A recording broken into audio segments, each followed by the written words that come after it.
Well everybody, this is a really exciting video, okay, for me anyway, and I actually have my pyjamas on now, but that's not why it's exciting, obviously.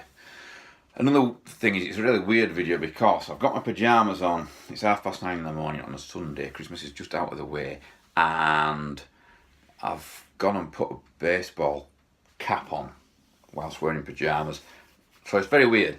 Anyway, I bought myself a Christmas present like probably all of you guys do. You treat yourself at Christmas. We also treat ourselves as well as other people obviously at Christmas. Basically what I did was, why don't that sound right?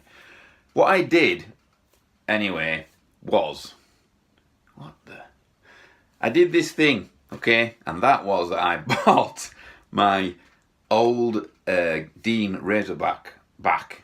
Jesus, nothing sounds right today. I bought my old Dean Razorback back from a family member, actually, quite a distant family member that I sold the guitar to. Now, it's not just important because it's a Dean Razorback and it's obviously a Dimebag guitar. It's important is because this guitar sentimentally means a real lot to me, because this was the guitar I was playing and the guitar that I used along with a few other Razorbacks at my first ever download performance. You know, my first ever download appearance, whatever you want to call it.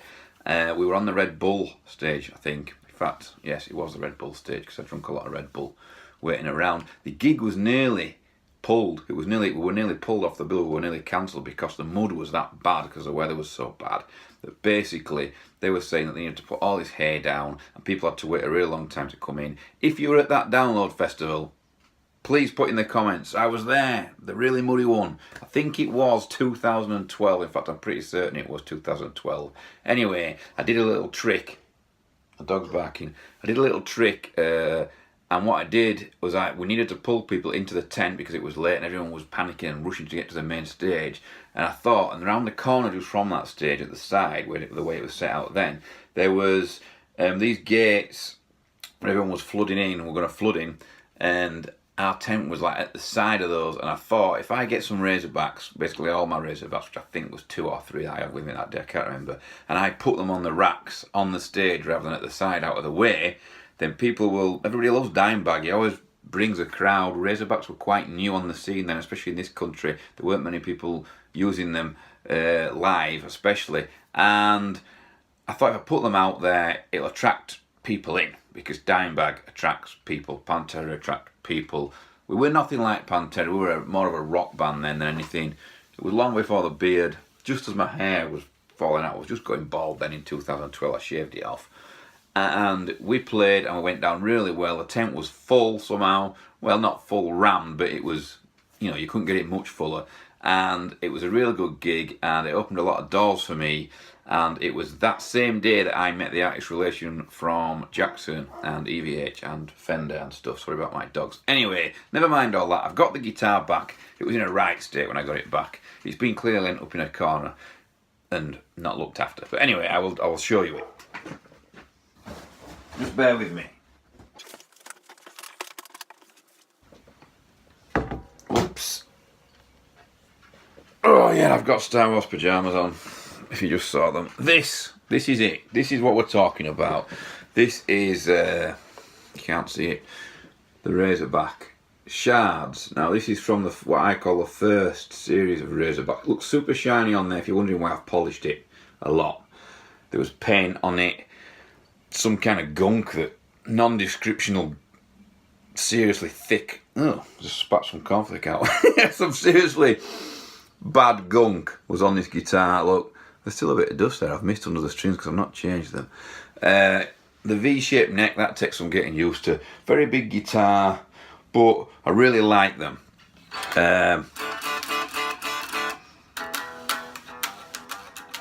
Yeah, so I'm going to play it now to you. By the way, I have totally modded this guitar, and that's another reason why it's really important to me. All my Razorbacks were modded in some way or another. I've owned 4, I think, of them in the past. Now, there's a little, if you can see here, volume, tone, and then there's this switch, which obviously the pickle switch is there, which is dodgy. Someone's been abusing that. This is actually a kill switch, if you can see, but it's like a toggle version. I've got to be careful because I don't want to put my window through over there. It goes both ways, so the middle is on and both ways is off, and you can do some really cool stuff with that, with the whammy bar as well. Unfortunately, because life is just life, the whammy bar is missing and I've not ordered one yet. The serial number on, I'm just looking at it now.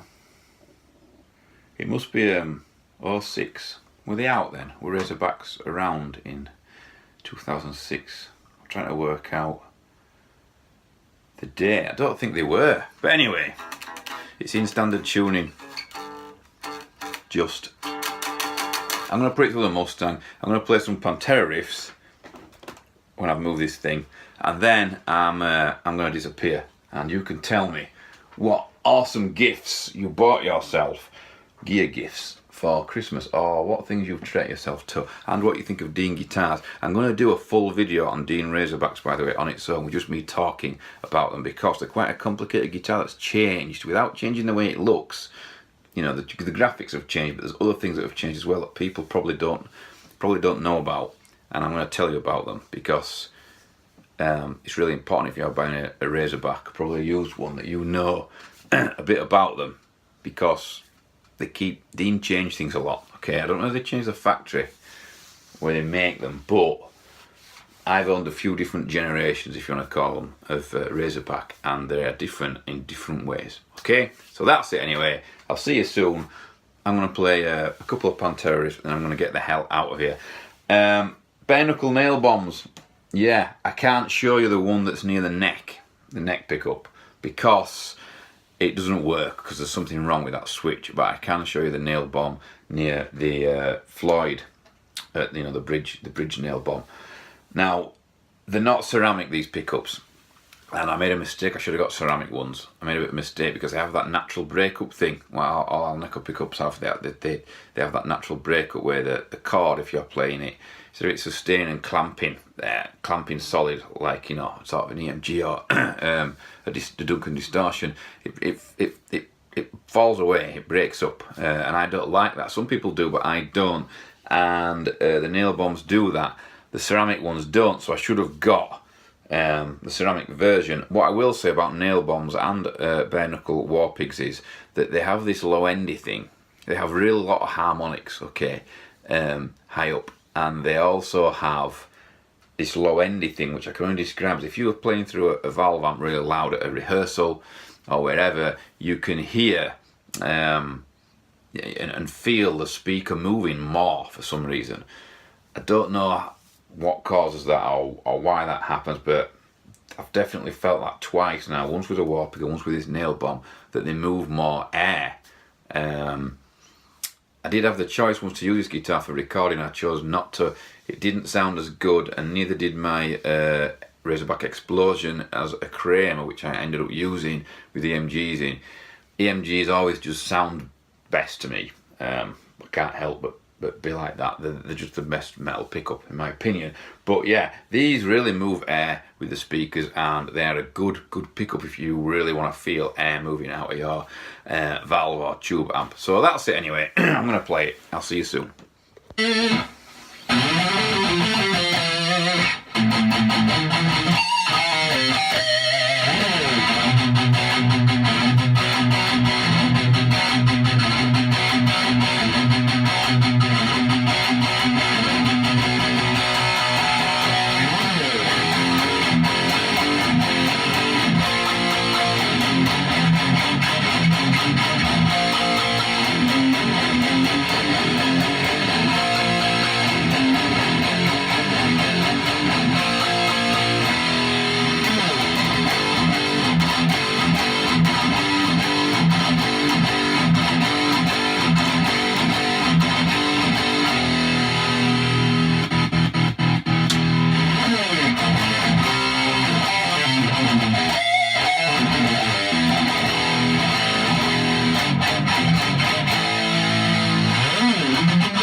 That's a really weird guitar to play when you first pick it up.